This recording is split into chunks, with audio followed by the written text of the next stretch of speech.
I think for us to understand what mental slavery is, we need to understand what colonization is and what it has done.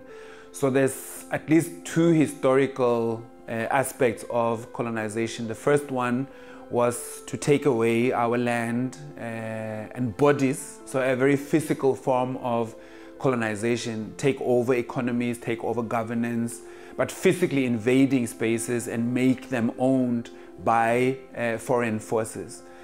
And then a second form of colonization is when our minds and our knowledge were devalued, stolen, taken, marginalized, made to look at if it had no relevance and no depth, to the point that we started to buy into that notion and believe it was true, that Africa doesn't really have its own knowledge, doesn't have much to offer, doesn't have deep subjects like psychology and philosophy and academically robust constructs of thoughts.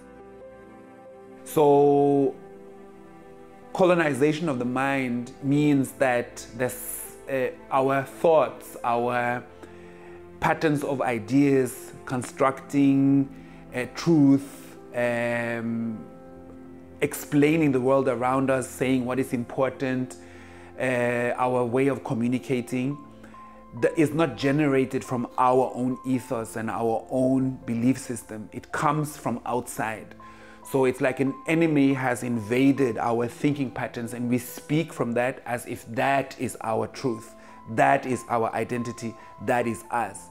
So colonization of the African mind then means that many of us, if not all, to some extent have become people who do not know how to speak from our own center. And that raises a lot of questions around identity, around who am I, where am I going, what's the meaning of life. And then if it's true that I don't really come from a place of power and a place of worth, I will take pride in speaking and formulating as many thoughts as I can from another center that I hold to be of power.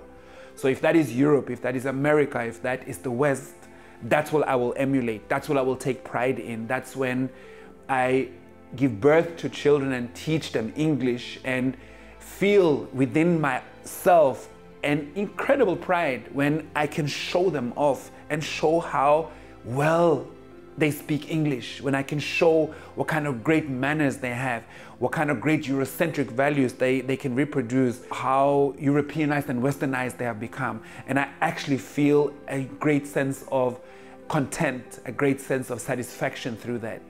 So colonization of the African mind then becomes something that is passed on through generations.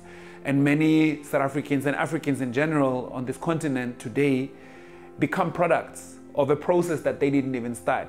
So when we say to young people that, yeah, you see, you are so Americanized, you are so Westernized, it's a choice that they didn't even make. It's a process that they didn't see the beginning of. These, well, they were not even choices, but these forms of brainwashing, it started a long time ago until strong, active aspects of brainwashing was not so needed from outside. We took it over and we became wired into it so much that it became who we are, who we think we're supposed to be, and who we take pride in being. Mental slavery means that our thought patterns throughout at least has a strong tendency to lean towards, draw from, be inspired by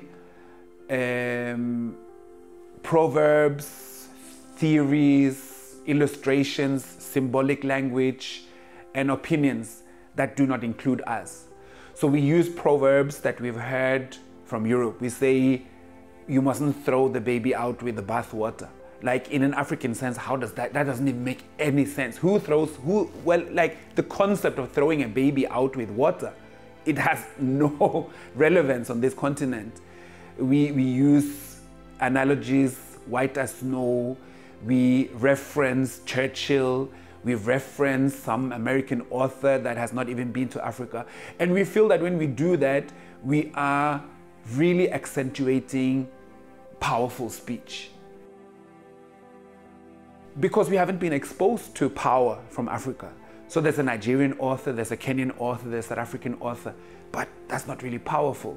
We don't really see how that can add something to our speech, add something to our lectures, add something to our daily conversations. So it manifests in places of knowledge, meaning places of education, places you go to that promises you that they're going to educate you in schools, in universities, in places of knowledge. It's there. But it's also in our daily conversations within our households, between neighbors, on our way to somewhere. We engage and we talk in ways, even if we use our own languages to a large degree. Speaking an African language doesn't necessarily mean you have an African orientation. It means that my aspiration could still be that I want to Westernize myself. I just do it within a particular African language. So it's a totality of being. It reflects on all levels. Most of the time, it's very subconscious and I'm not aware of it. And even if you accuse me of it, I might even resist and say, you are wrong, you don't understand me. I'm not that. I'm not colonized in my mind. I speak very freely and I'm independent. But when you dissect where this comes from and what it really is, it has no relevance to really my history and my people.